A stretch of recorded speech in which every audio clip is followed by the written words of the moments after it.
welcome back to my channel. If you're new here, I'm Sarah, welcome. I hope you're doing amazing, and today is another episode of Pinterest is my downfall. No, I'm kidding, but this tutorial again is inspired by my Pinterest feed because lately I've seen like a ton of pictures of this super cute Gingham style two pieces, and I think the origin is a brand called Holiday the Label. So this is totally inspired by their stuff, and their stuff is amazing.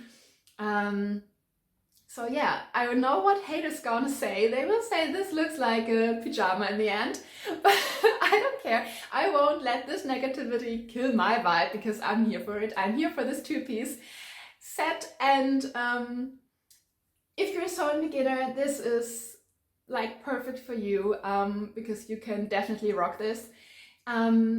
I hope that I can show you step by step how to do super cute pants and super cute shirt top, and of course you don't have to wear it as a set. You can wear the pants on its own with a top or a shirt, and the top you can wear also on its own with a denim, pair of denims, or I don't know.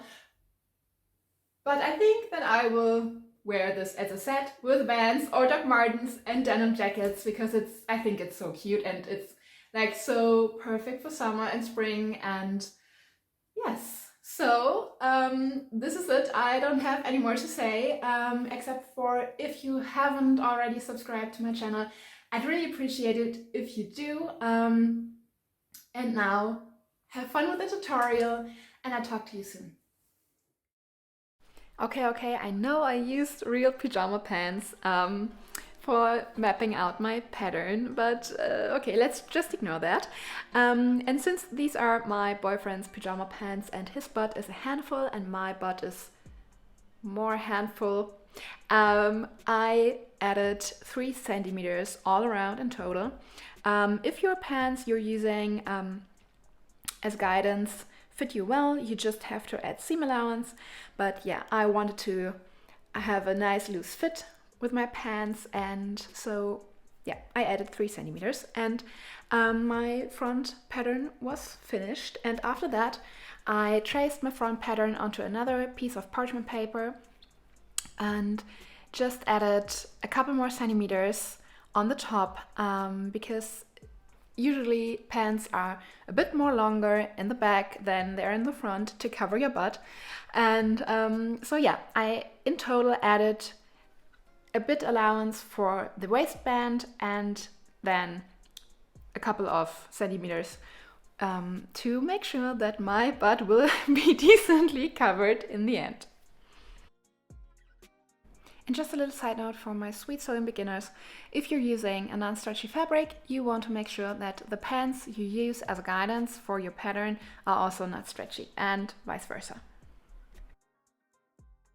After I cut out all my pieces, the first step was to sew the middle seam.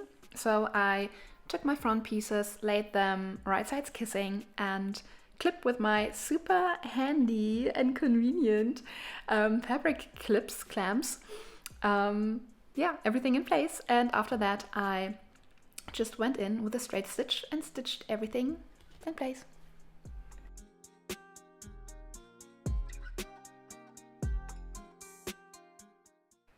And please don't ask why I'm using here embroidery scissors to cut off the excess. I guess I was just too lazy to use my fabric scissors, but this is not the point. The point is I cut off the excess and I finished everything with a zigzag stitch, and after that I laid my middle seams on top of each other, of course right sides kissing, and I started to clip everything in place. So the next step was to sew the inner seam, and I just went from one pant leg all along over the crotch area until I reached the end of the other leg.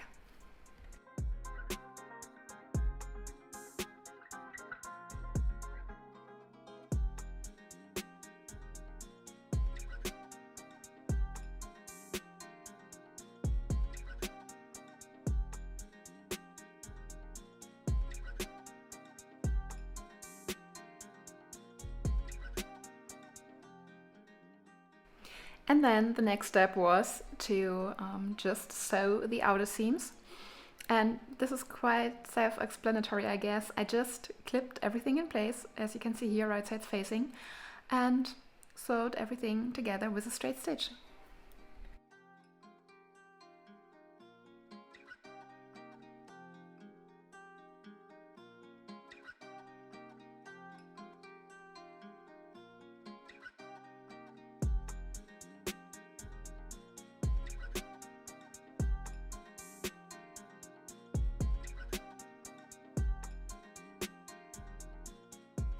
And at this point, you made yourself a pair of pants, and the next thing you want to do is to make your waistband. And for that, I folded my fabric once, about a centimeter, clipped it in place and sewed it with a straight stitch. So after that, I could go in and fold my fabric again, as you can see here, and create my real waistband. And I made this 3.5 centimeters wide. And yeah, I just went in with my measuring tape again and again to make sure that it's nice and even all around, and pinned it in place and sewed everything with a straight stitch, except for a little hole I kept open so that I could later put my elastic through.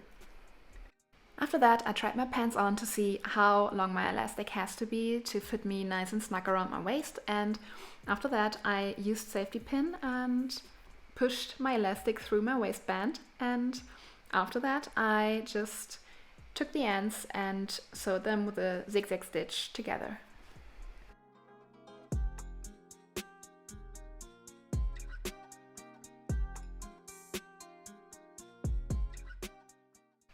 And when sewing your elastic, make sure to use a zigzag stitch as well as going back and forth a couple of times to make sure that everything will stay in place.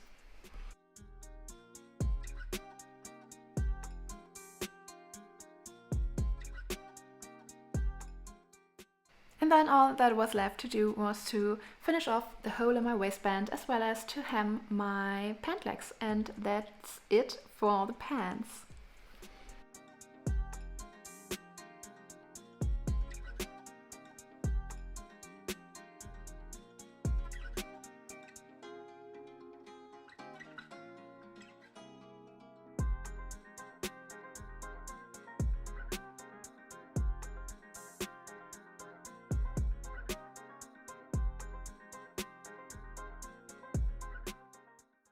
To create the top, you want to take your bust circumference and multiply it by 1.5, and then you go in and have a look how long you want your top to be. And yeah, after that, and you also want to add seam allowance. And after that, you are left with a panel that looks like this. And I started by hemming the bottom and the top.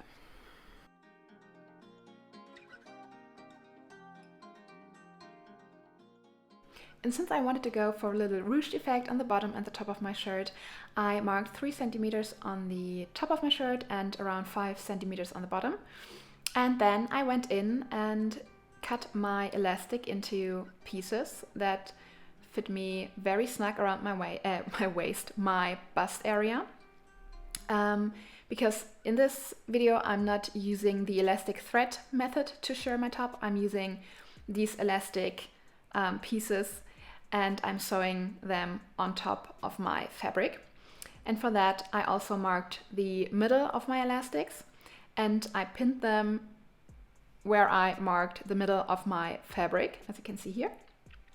And then I clipped both ends on the ends of my fabric, and then the fun part starts.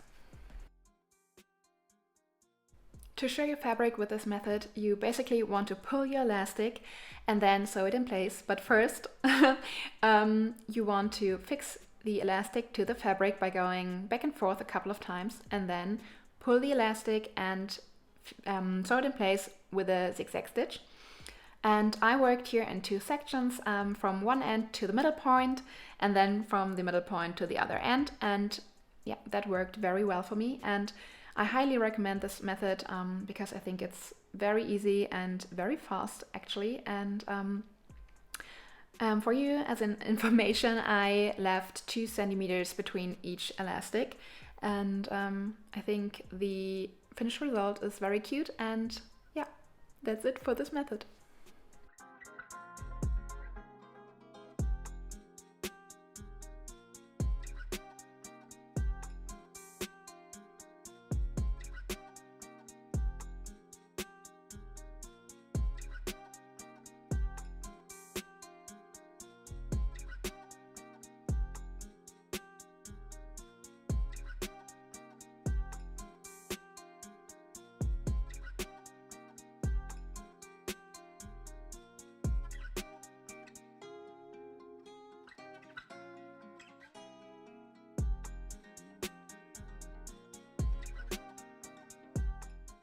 And after you shirred the shit out of your fabric, you want to fold it over to sew it together, and of course right sides kissing, and this is what I'm doing here. And yeah, I sewed it together with a zigzag stitch again, and of course I cut off the excess and went in again with the zigzag stitch to clean off the edges.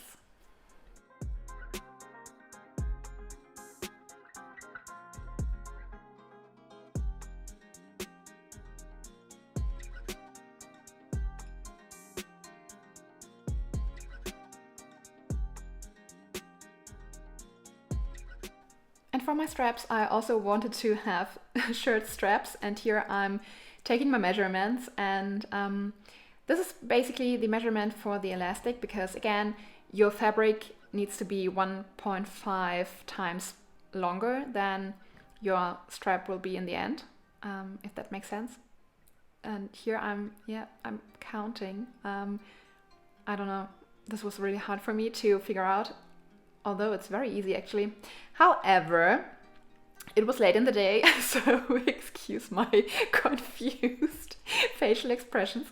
So yeah, here I'm cutting my straps, and again, you want to take the measurements of your strap and multiply it by 1.5, and the elastics should fit you snug around the shoulder. And then you basically repeat the step you did for the top. Mark the middle part of your fabric as well as the center of your elastic, pin that in place, and then you clip both ends of your elastic to the ends of your fabric, and you start shirring again. Oh yeah, and by the way, for you as an information, I think after I hemmed my strap, it was about 5 centimeters wide, and I used 2 elastics to shirr them. And after that, I pinned my strap to my top and sewed it in place, and I made sure to sew on top of the other seam so that everything looked nice and clean in the end. And here I'm just trying to figure out where to attach my straps to my top, and this is it, guys. This is it for this tutorial. I hope you liked it.